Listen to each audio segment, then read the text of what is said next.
Assalamu alaikum, brother. Walaikum assalam wa rahmatullahi wa barakatuh. According to a hadith, those who draw pictures will be in hellfire. So what about the teachers or as a mother when we have to draw pictures to teach the children? Sister asked a very good question. That there's a Sahih hadith which says that anyone who is a musawwir, who draws a picture or a portrait, it will be asked on the day of judgment that put life in them.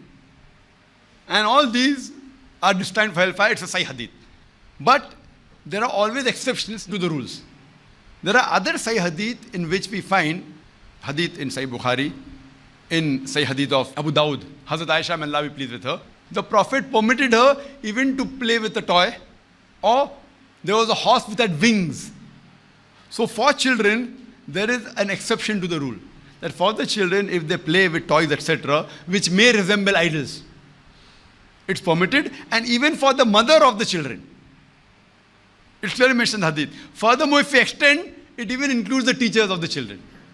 So if a teacher does a drawing or makes a sculpture or clay modeling, whatever it is, for the purpose of education, only it's allowed. But if a teacher does painting and sells in the market for earning money, that's totally haram.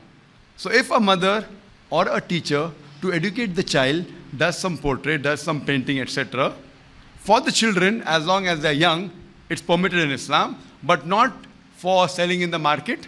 Then the hadith will be liable, that Allah will ask you to put life in that picture and your destination will be hellfire.